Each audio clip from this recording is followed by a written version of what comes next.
Hello, everyone. Welcome to our last day in our class. It's nice to see you all. We've got a big crowd in the class today. Today, we're going to have student presentations. We're going to have two. Cassandra's going to go first, and then Ralph, and we'll have a little presentation. I think Cassandra has a PowerPoint, and then Ralph will have a handout, which we'll read, and we'll try to make it available to you online. And we'll have time for questions about both of those after each one is done. So with no further ado, I will hand it over to Cassandra. Thank you.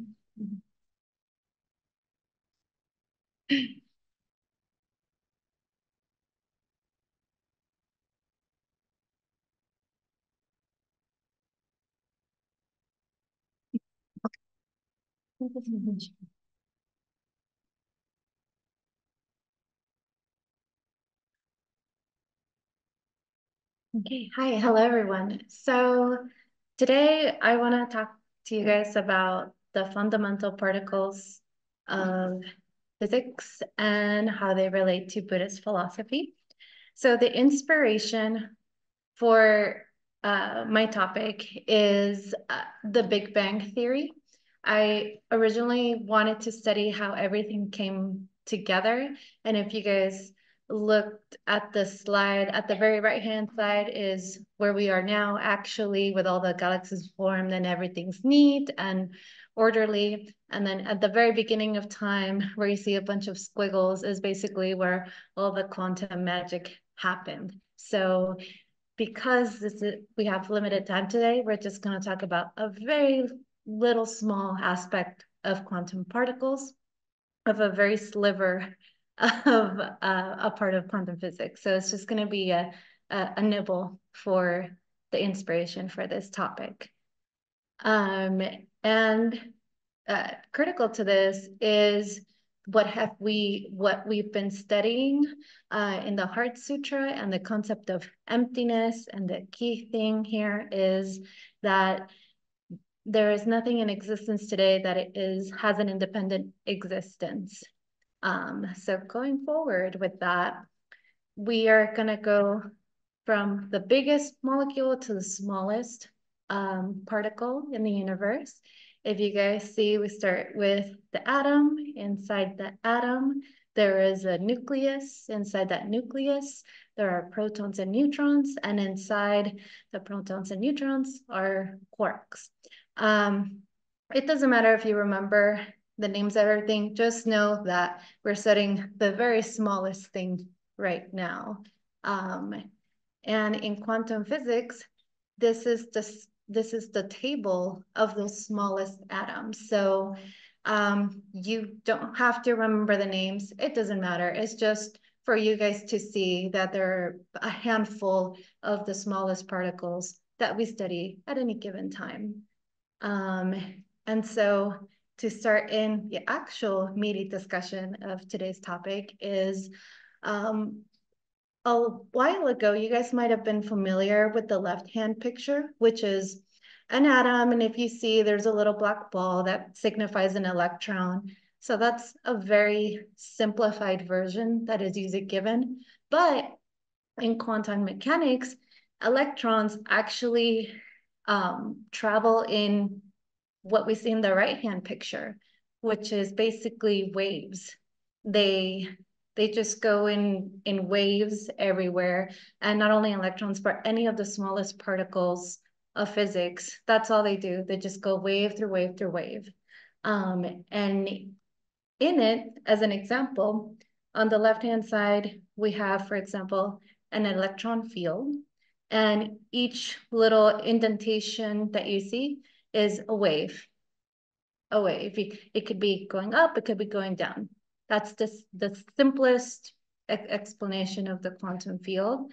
And then because I told you guys there are many different particles, each particle has its own wave.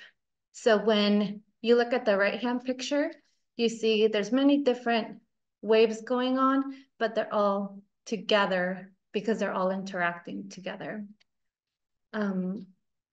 And so as an example of what this would be is we have this wave and we have this particle here hanging out, doing nothing, just minding its own business. And then on top of it comes another wave of a different particle.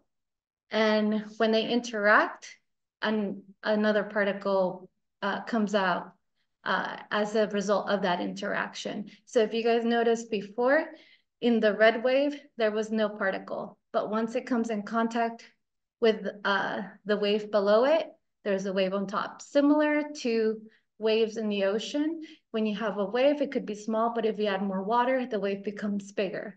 It doesn't matter what the molecules are, you just see the end result, which is a wave going throughout the ocean. The same thing, and these things just keep stacking on until all you see is just little waves going up and down. So that ends everything that I'm gonna tell you guys about the quantum aspect, because I would like to have a discussion with you guys of what you see that's unique between the quantum particles and what you see paralleling Buddhism. And to summarize the quantum field is, if, for example, you took a particle out of the wave, it loses all its properties that it has. It has no mass. It's not even anything considered to how it was in the field. So a particle must have a field for it to exhibit the properties that it has. So at this point, I would invite all of you guys to either ask questions or give thoughts of what parallels you see between the two.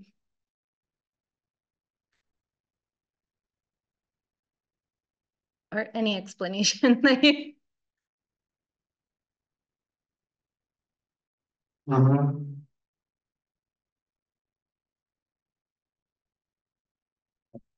you, Sandra, for that. What do you think about cause and effect, or what does anyone think about cause and effect, causality, and the sort of different interpretation we have of causality in Buddhist frameworks compared to sort of the Western empirical or Anglo-American frameworks? Mm-hmm. And yeah, something like that. And how does it connect to physics, the behavior of particles, especially at the subatomic level, that kind of stuff? So to summarize the question, what is the parallels between causality and Buddhism and quantum particles? And the thing that comes to mind is that of dependent origination, which means that no phenomena can arise from nothing. We all know that for a phenomena to come into existence, there must be causes and conditions for something to come together. For example, a tree, and from the very initiation of its seed, it needs the cause of proper water, proper sunlight for it to produce the effect of growing into a tree. And similarly, in the quantum field, the particles, as they're riding this wave, they're all feeling the effects of the different waves that are intermingling with it. So what's so beautiful is, and this is true, if we have a particle on the moon, they are actually on the same field as a particle here. I think it's oh, sorry. So if there's a particle on the moon currently, right now as we speak, it's in the same field of a particle here on the table. So they are interacting within the same field instantaneously as a direct cause and effect of each other. So there's no independence of these particles at all. Everything is interconnected. Everything is dependent on the other particles to produce every kind of matter that we have in the universe. Any other questions?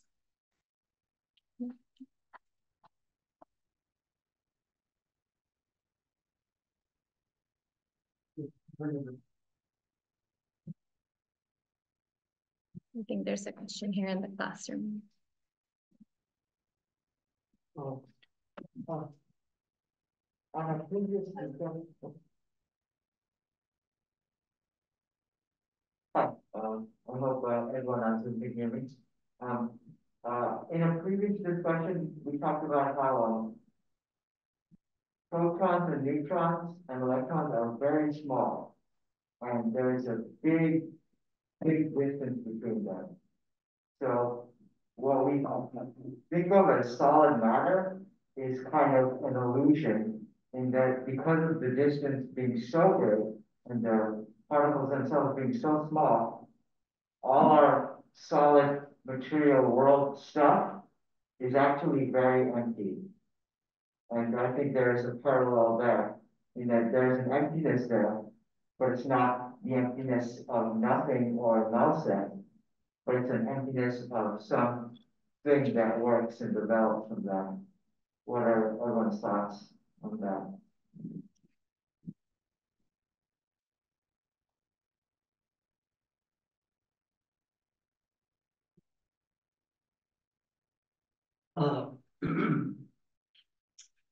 What I've been learning recently is that there is no real emptiness, that particles, these subatomic particles, in a vacuum, 100% vacuum, can spontaneously generate, and it's still keeping with the laws of physics. The only requirement is that they disintegrate and return energy back to the field. But these elementary particles, I'm not sure which ones in particular, but can arise from absolutely nothing, just the field that he was referencing. Is raw nothingness. I mean, there's an energy permeating existence. I don't think scientists have a handle on it fully yet, but it gives rise to something from nothing. But of course, it dissolves in a microsecond later. But I think it's kind of an interesting concept. No, that's exactly 100% right. If we were to take a box and it would be a completely empty box, there's nothing inside it, and we close the lid, in the quantum field, because this wave permeates everything in the universe, it still gives charges, and it still lets other particles come into existence from the properties of the field alone. But it only works because the fields are stacked together. It's like an ocean. If we were inside underwater, there's not just water from the bottom to top. There's water on the sides. There's water everywhere surrounding your entire body. That's how every subatomic particle is. And this gives unique properties where even in empty space, there's still something there every single time. And then to kind of summarize everything back into an example that maybe we can have here is talking about the delusion of self. So here's my way of explaining it with our classroom people here. If you see on the left, those two are examples of electrons and how they behave. This is actually the same atom, the exact same atom, but each electron has a specific way that it rotates, either forwards or backwards. So, every electron thinks they're unique. Just like, for example, there's me, and I think my hair is gorgeous. And then there's Alexander, and he believes his mustache is the best.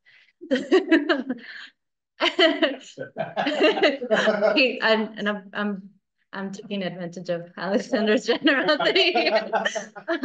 But basically, this is the Buddhist concept of delusion on a quantum level and in real life. If we have an attachment to self, we are always thinking mine. But the reality of quantum physics is that it doesn't matter how unique we think we are. We're actually all the same, and we're all connected with each other, and we're all dependent on each other. So in real life, when they switched the properties of the electrons, for example, if one was spinning forward, now it's spinning backward, when they measured the wavelength, it was the exact same wavelength. So it doesn't matter how unique you are, in the quantum level, you are all the same.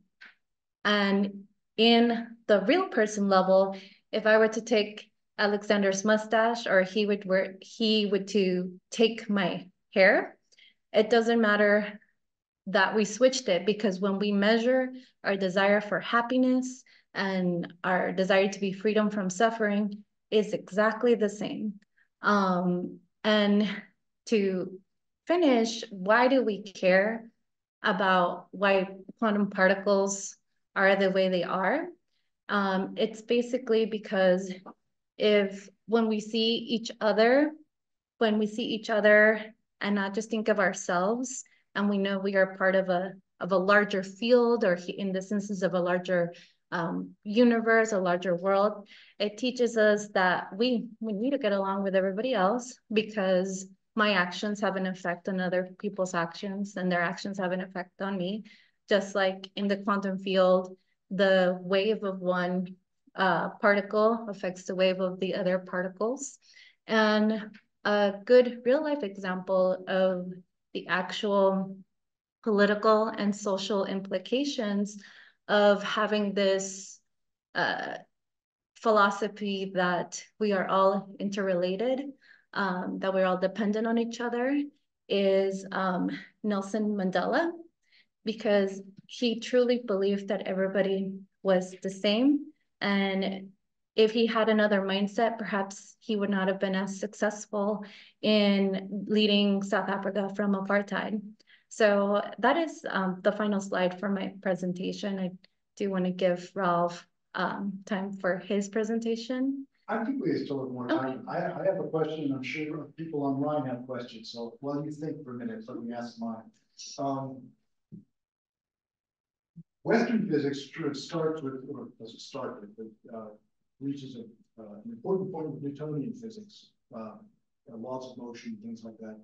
And when you think of Newtonian physics, for me at least, I think of billiard balls. And I think of cause and effect. I think one billiard ball hitting another billiard ball. But it seems like the cause and effect between billiard balls is different from the cause and effect between waves. The wave doesn't bump into another wave the same way a billiard ball does. So can you say anything about 100%. Causation waves is different from billiard balls? Yeah, so one of the biggest debates in scientific history is the difference between the macro level of science, which is what we can see. For example, I see a chair, and then there's another chair at the other side of the room, and there is no way those two chairs are gonna interact with each other unless they get closer together. That is the Newtonian way of thinking about physics. But in the quantum level, they don't care. They have a different set of rules. And without getting too much into the weeds, they do have mechanisms of communicating with each other, but it happens so close to the speed of light that it's instantaneous. And it doesn't matter if the particle is here on Earth and the other particle is in a different galaxy. The distance between them does not matter like it would between the chairs, that it would matter in how they communicate. Mm-hmm. Do we have any questions? Hello? Do we have any questions from online?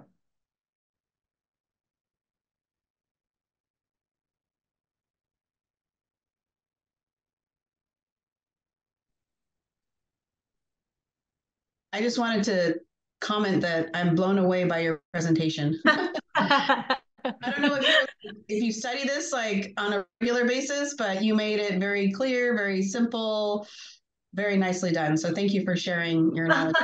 I really appreciate it. Thank you. Thank you. I really tried to make it as understandable as possible, but I went down the rabbit hole a couple times on this one. It's hard not to when you're studying physics and stuff like that. Yeah. Very cool. Thank you. Thank you.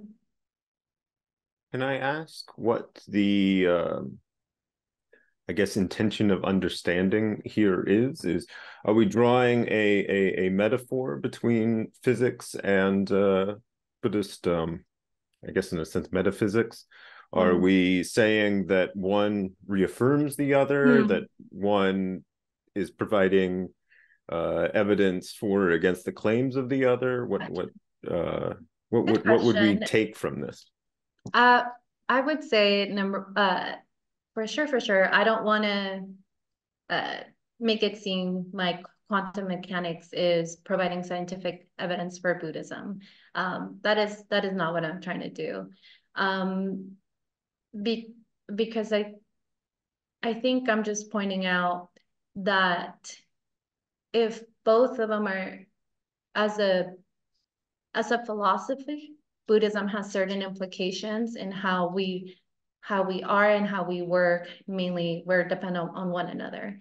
And it just so happens that in the study of science, that is what is being, what the conclusions being drawn to as well, that we are all dependent on each other. But science is evolving. We don't know what new discoveries are going to be made. And I would say at this point, I'd say it's of interest that they're both following parallel paths, but I would not use one to support the other. I would just use it as maybe another level of wisdom so we can understand where we are.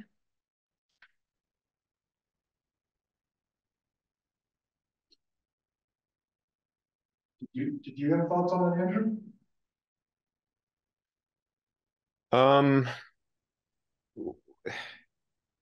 Yes. I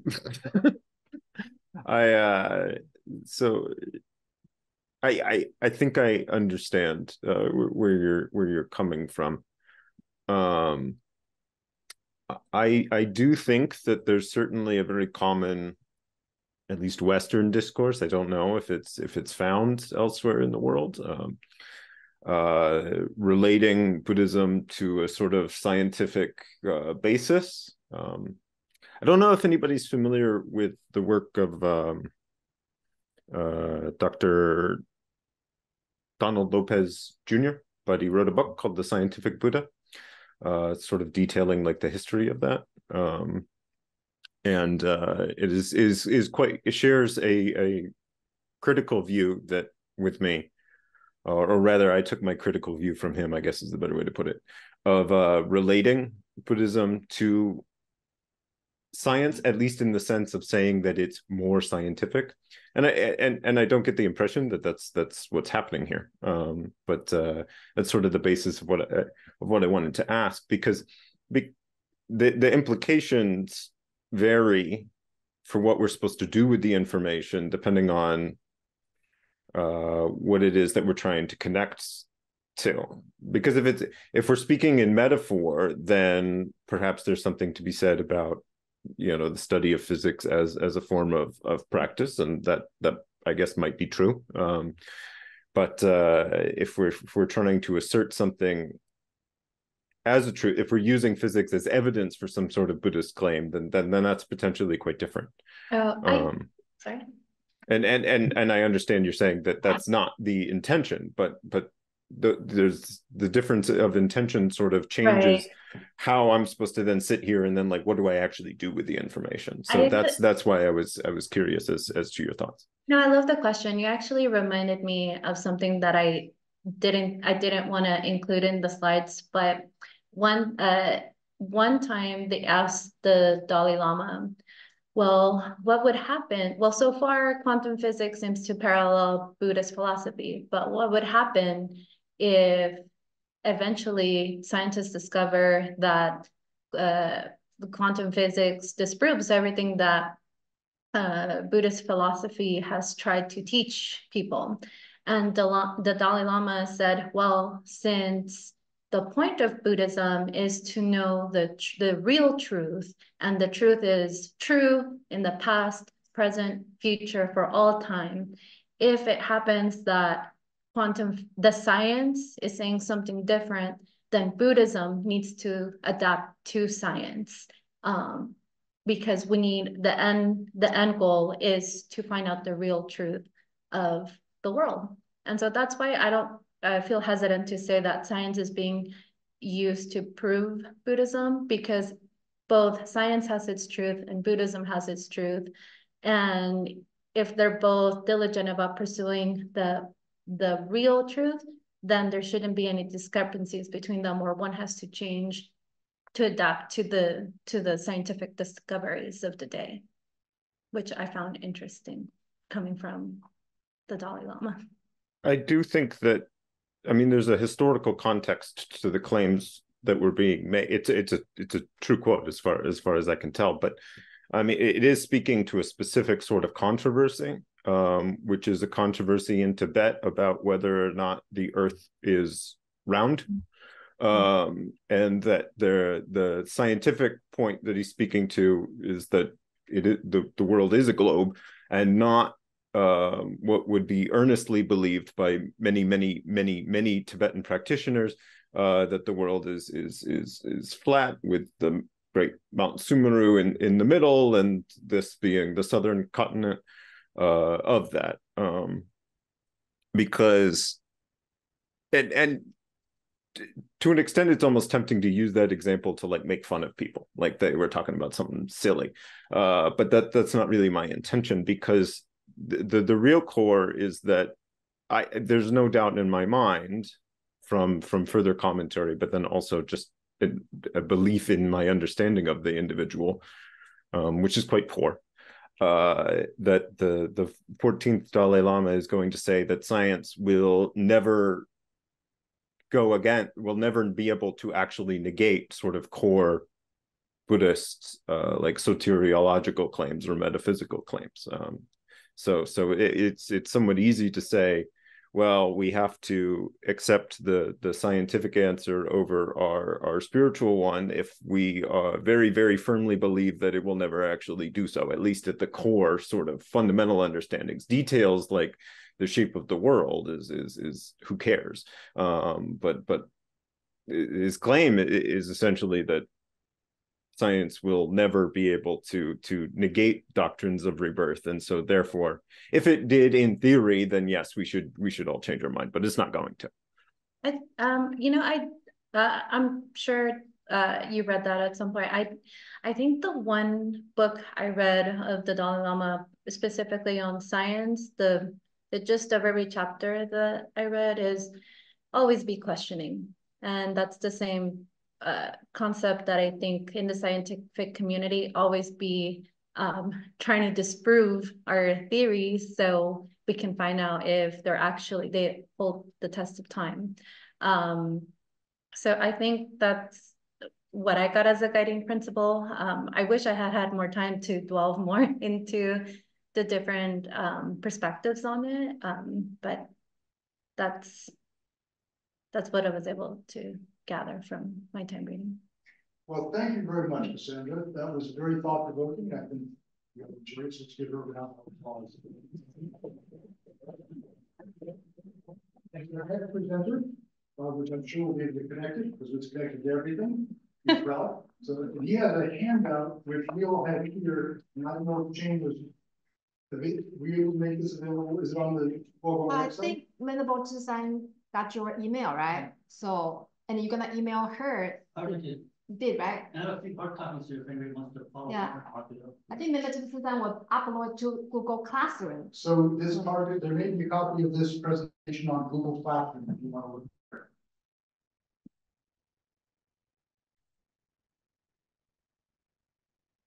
Ralph is going to read his presentation and then open it up for questions.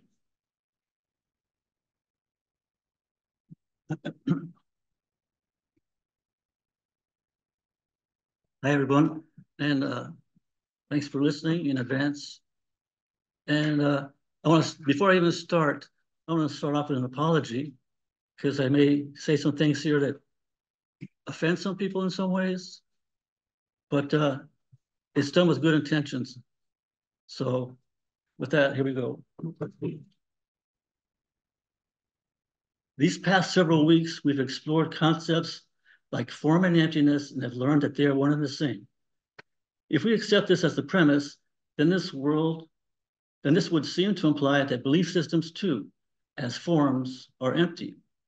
This paper seeks to explore the implications of belief, its benefits and potential dangers. But how commonplace are beliefs in our daily lives? More so than we probably recognize. They're needed to survive to some degree. We want to believe that when we drive through a traffic intersection, the other cars will stop if they have a red light. As I sat in this chair, I took it as a matter of faith it would support my weight and not collapse. If we fly, we believe a 200-ton machine can stay airborne, hopefully long enough at least to get us to our destination. We seek certainty in our beliefs on issues where certainty is not available to us through other means, or perhaps because we're fearful, or maybe we're just too lazy to bother with examining too deeply a particular issue. As a species, we have a childlike tendency to seek security from uncertainty by holding something, anything to be true, even in the absence of logic or evidence. Perhaps we are embarrassed to admit to ourselves, especially others, that we don't have answers. Only children or fools don't understand, right? Not so. Not to understand is to be fully human. We should take pride in our ignorance. It is only through this humility, a de-shielding of self, that any real learning can be done. None but the silliest among us would claim to understand everything, though I suspect each of us knows probably someone who would claim to do so, maybe even a politician or two. Every belief we hold has the power to shape us as individuals, mold our society, give context to the world, and by logical extension, perhaps even attribute a purpose to the universe.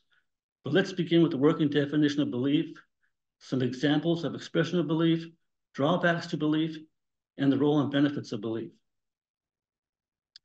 An uttered belief is like someone passing wind, seemingly significant for a moment, but then gone. There's nothing emptier than a belief. Beliefs and empirical reality are not, or rarely one and the same, though two different people could hold the same view, arrived at by different means. One person's science could conceivably be another's matter of faith. If a knowledgeable person I trust tells me there are quarks in my soup, I may say, sure, I believe that, though I have no way of proving it. But basically, there are two ways of apprehending reality, faith and facts. Let's now examine how this relates to issues of religious faith. Hell is conceived of in most Abrahamic religions as a place of or a form of punishment. In the Christian and Islamic faiths, hell is the default destination for all humans, in the absence of believing or some type of salvation. Human nature is seen as inherently flawed and in need of redemption or salvation by an interceding superior force. Self-salvation is not a possibility. For Christians, someone allegedly had to get nailed dead even for this to happen. Without this intercession by a divine force, each human is destined for an eternity of suffering. But before this redemption can even take place, a person must believe or have faith in some message or messenger. It seems that in Buddhism, truth is an experience to be had, not just a theory or belief to be held. For Abrahamics, truth is faith. For Buddhists, it's an experience to be sought. Basically, it's believing versus knowing. This is in stark contrast with Buddhist thought, where all individuals are seen as perfect gets, aside from a heavy dose of ignorance and illusion. Buddhism too has its beliefs. After all, it's a religion. Unlike the Abrahamic faith, Buddhist practitioners believe they have the potential to reach maximum human realization through their own personal efforts, and only through personal effort. Redemption is not sought from external sources. Though Buddhists do not seek intercession, it is not a passive faith. Rather, it encourages practitioners to know thyself, to be a lamp unto yourself, and to actively seek and experience ultimate truth via meditation. Self-reliance is another key. A passage from Theravada expresses it this way, quote, do not believe anything simply because you have heard it. Do not believe anything simply because it is spoken and rumored by many. Do not believe anything simply because it is found in your religious books. Do not believe anything merely on the authority of your teachers or elders. Do not believe in traditions because they have been handed down for generations. But after observation and analysis, you find anything that agrees with reason and is conducive to the good and benefit of all, then accept it and live up to it. End of quote. In their search for truth, the self-reliant meditator eventually learns that even the Dharma, the most critical aspect of Buddhist faith, will weigh down their efforts and must be abandoned. An example of this is the parable of the raft. If your purpose is to cross a river and you build a raft to do so, what do you do with the raft once you cross? According to the Buddha, as precious as it was, you should abandon it as it has already served its purpose. One contemporary Japanese philosopher put it this way: in Buddhism, belief is only provisional, to abandon like a raft once a river has been crossed, thereby celebrating its own dispensability. Another example might be considered driving on a freeway. Guardrails are usually in place on the on-ramp, but as you progress, they fade into the rearview mirror, having served their purpose. Liberation lies ahead. But there cannot be liberation where attachment exists in any form, even to a verse. I suspect these support aspects fade of their own accord as one progresses, rather than it being a conscious decision to be abandoned. Belief fades as we approach the truth. What need is there for faith when knowledge is at hand? One more metaphor. Beliefs are just training wheels. The truest faith is the absence of belief. Empty or not, beliefs are the serious business of mankind that can make us or break us as individuals, as a society, both nationally and globally. Believing is a skull activity, independent of exterior reality, validations, or logic. An impolite person or a psychiatrist would call this a type of madness, or of desperation for terra firma, a place to stand with certainty. Unexamined faith is a dangerous thing. Nazism and other groups thinking have painfully illustrated the harm the true believer has done, is doing, and can do. Nothing limits and harms oneself like a belief. As a self-contained and enclosed system, it cannot grow, develop, and evolve, and it places limits on the possibility for understanding what actually is, or could come to be. If our faith is confined between two book covers, then so are we. Belief does not equal wrong. Beliefs are necessary, but need to be recognized as such, and not reality itself. A belief can be true, but just not yet substantiated. It is probable that someone believed the world was round before it was proved to be so. Humans are believing creatures. That's partially what makes us human. We believe more about reality than we actually know. Beliefs help us get us through the day. They can be obstacles to true knowing, or they can be a pathway to greater understanding. But we should not consider them to be the truth itself. Even though I've painted a seemingly bleak picture of faith, it would be a huge omission not to say something on the positive side.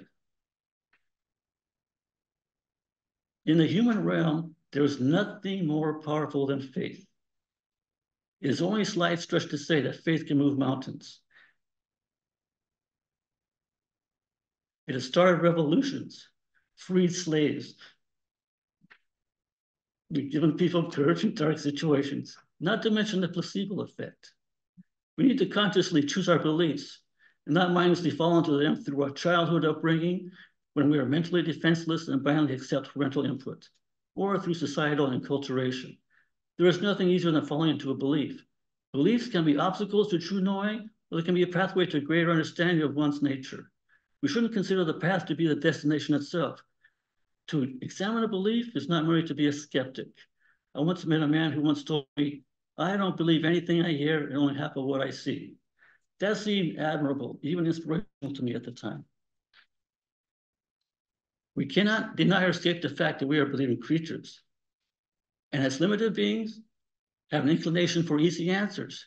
There's no denying it saves energy, but we need to choose our beliefs wisely.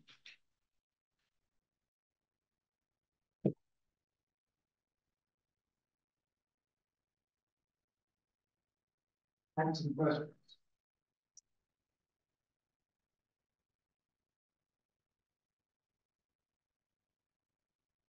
Good question.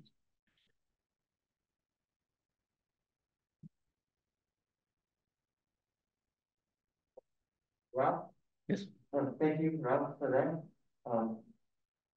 Earlier, Cassandra mentioned Nelson Mandela, and here we briefly covered I would say the opposite of Nelson Mandela Nazism.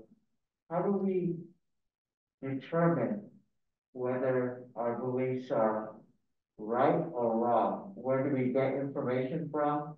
And how do we develop a context that can be revolutionary, can free us, whether, politically speaking, from slavery or bondage or war, and then more philosophically speaking, free us from illusion and Maya, and eventually, samsara.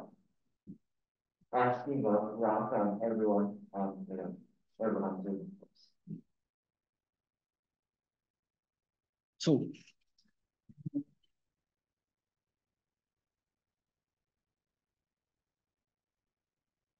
yeah, how do you determine a good belief from a bad belief?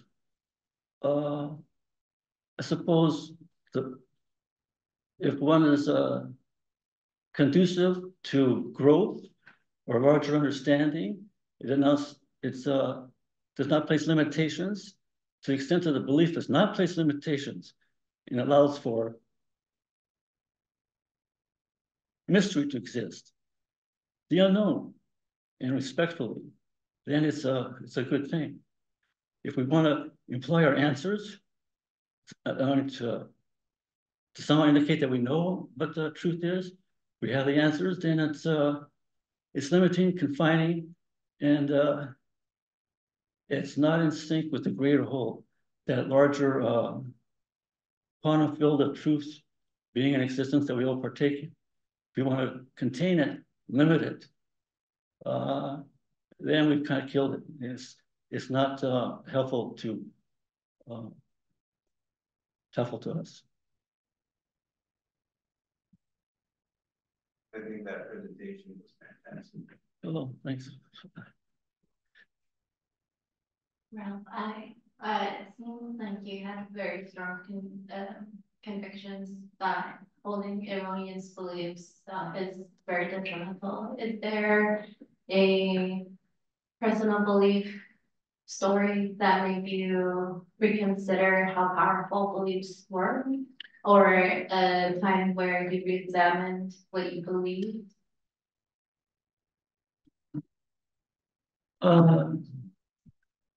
I don't know, maybe I'm a wild child. I've always questioned authority. My parents were very authoritarian. I mean, you're talking, go give me the belt kind of a parent. So I was always questioning. I didn't accept the truth to be originating from authoritative figures per se, not necessarily. Authority has its own agenda, and it's not necessarily conducive to the benefit of those around them. So, and also a child of the 60s, the anti-Vietnam War movement, civil rights, women's rights. And so, down with the manpower to people, those were the things back in the 60s. And I guess it's kind of been baked into my DNA at this point in time.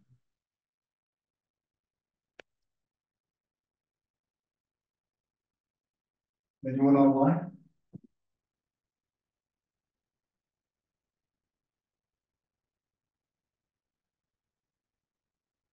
All right, and if I may, I'm going to just repeat the two questions that were asked already, because they were very good questions. I think there's probably more to unpack there. Ralph, you said the truest faith is the absence of belief. And then in the next line, you said, empty or not, beliefs are the serious business of mankind. So there's at least an apparent tension between absence of belief and belief being the serious business of mankind. And you stated, attachment in any form is a problem. I really like the metaphor of the raft. There's a time for letting go, but there's also a time for holding on. Once you cross the river, you should let go. When you're in the middle of the river, you should hold on tight. So that on the one hand, one doesn't want to leave your hand open and reject all belief. on the other hand, you don't want to be so attached that you can't let go when the time comes.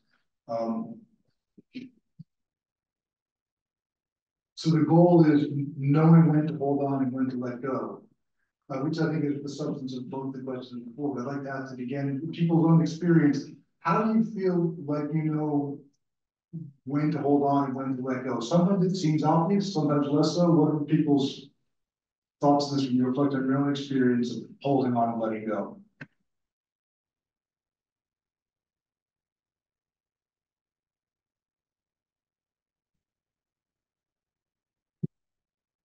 I will say something. You have to go ahead. Okay. That was a fantastic presentation. Can you introduce yourself? Yeah. Oh, my name is Joseph. Pleasure. Authenticity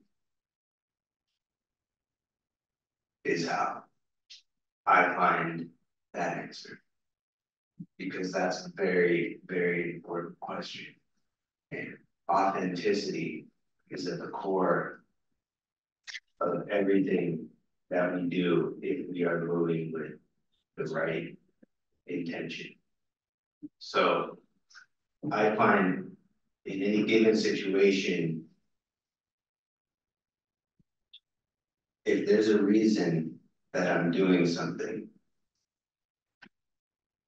that is not authentic, if I truly look deep enough and I truly look far enough inside of myself, I can feel it and I can know.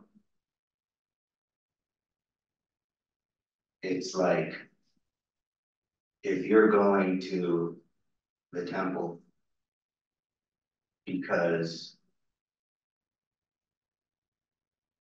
you feel like going to the temple is going to help you get that promotion, that is not authentic. If you're going to the temple because you find peace and harmony at the temple,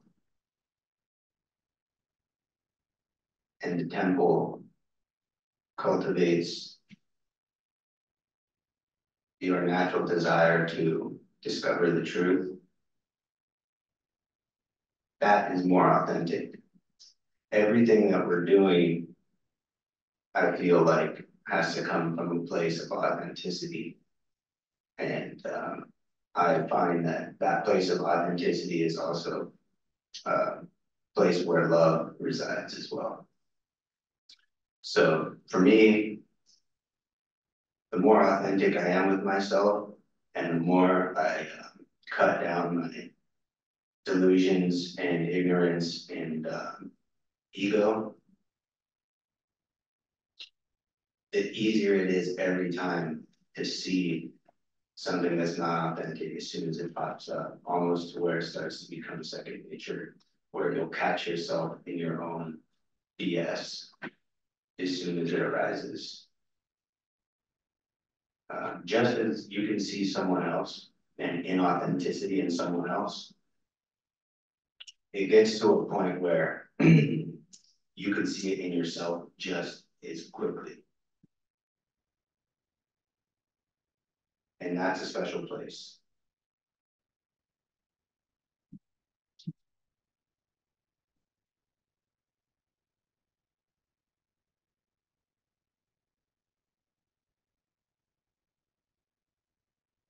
Anyone else?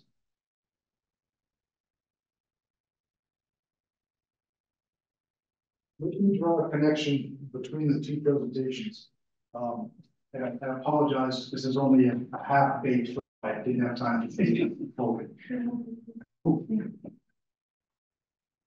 I'm coming down to see.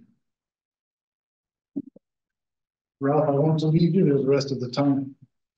I wanted to leave you in the hot seat, but you abandoned it. I'll have it up for you.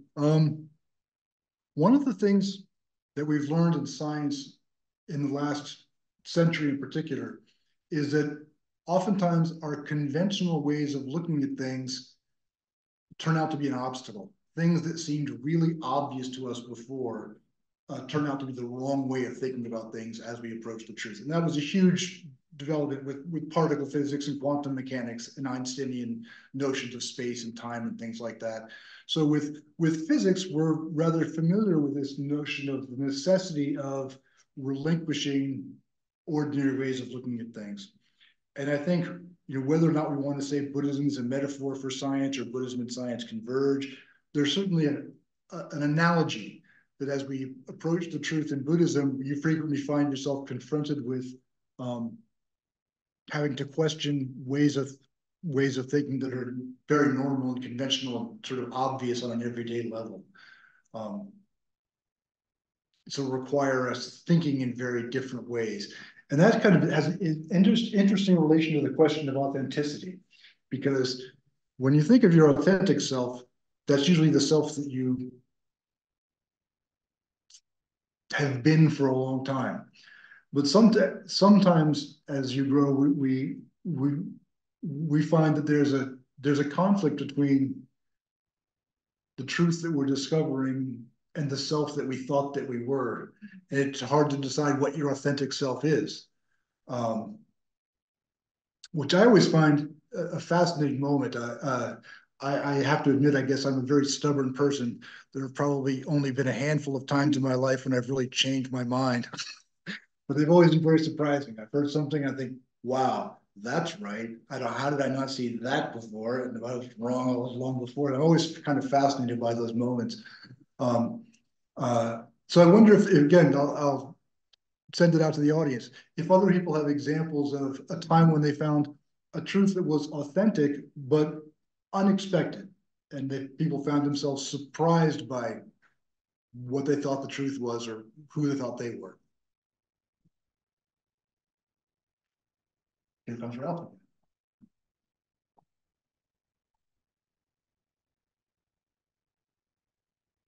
Yeah, good story behind in a way.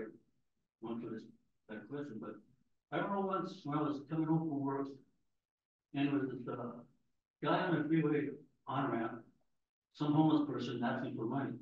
I've seen him a few times before. We just happened to be at the lights stopped, and my car was right next to him. And he's a pretty grungy guy, very grungy. And I thought to myself, what a loser.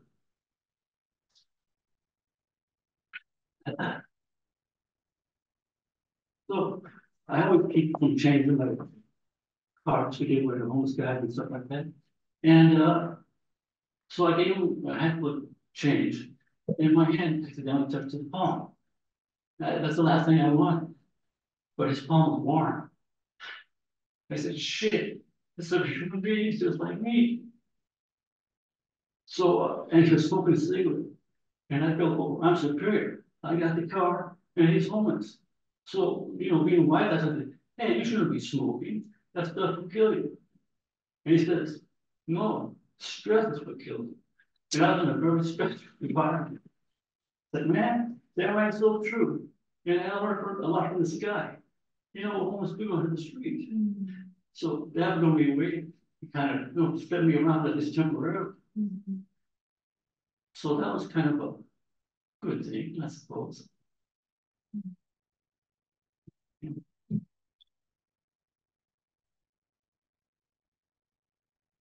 Thank you very much. More thoughts? Yeah, right.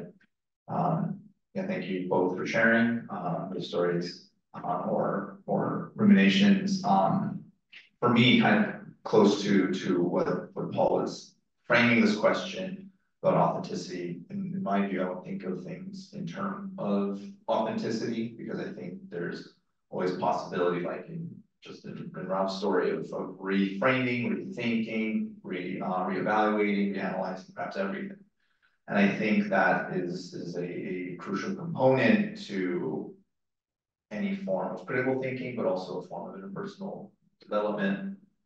And so I think with, I guess, everything that we've discussed so far on top of what was shared just now, is, I think, if there's any broad connection, metaphorical or not, whether it's quantum physics and Buddhism, questions of interpersonal development or meditation on these things. I think the thematic here, the common theme is rethinking.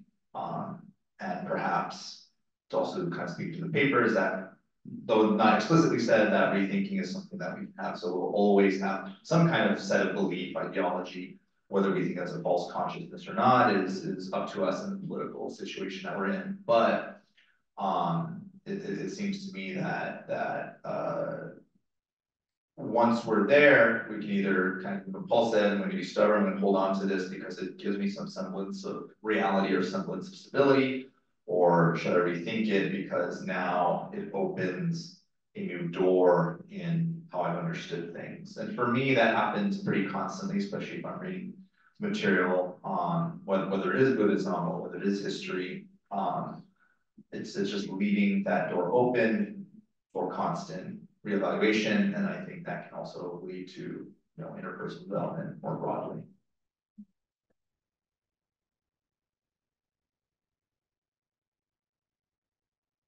Anyone else? Well, we're drawing to the end of our final day of the first semester, and I want to thank you all very much. I realize this class, my style of teaching, just given my background, is a little different from some of the other people teaching classes at FoGuangHuB, and in particular some of the monastics, and you've all been very patient in working with me in my particular way of doing things. I wish I were as wide as the monastics, but I'm not, so I find that a question and answer approach is more suitable to the resources that I bring to the table. But I also hope it's been helpful for you. A lot of times, there's people who said you understand your own ideas better when you get them out of your mouth and out of your head and share them with others and hear other people's thoughts. And that, as the Buddha said, there's a role to be played, not just from learning the Dharma from the outside, but from looking within. So I hope it's been helpful for that. But also, and perhaps most importantly, as Ralph said, like them or not, beliefs are the everyday business of ordinary life. And to the extent that we're all aspiring bodhisattvas, like them or not, beliefs are what we have to work with, both true beliefs and false beliefs. And so practicing with them the same way you would practice with paintbrushes or screwdrivers and pliers is part and parcel of getting good with working at beliefs, true or false. And that's how to the extent we want to do things in the world and help people in the world, these are some of the most important tools that we have to work with. So that's kind of my theory of this approach to the material and this approach to the class. I don't think it's the best theory. It's certainly not the only theory, but that's what I was going for. And I have found this a very interesting set of conversations. I hope you have too. I'll be back next semester for the second semester of this class. We'll be starting out with just certain topics and ideas, mostly from schools of Chinese Buddhism, which for me, I'm going to try to present small things as I can as nuggets to sort of start a conversation and get people thinking and talking and to share ideas and pool our ideas. So I hope this has been helpful to you, and I hope you've enjoyed it. And if you have, I hope to see you again next semester. But thank you all very much, and enjoy your holidays.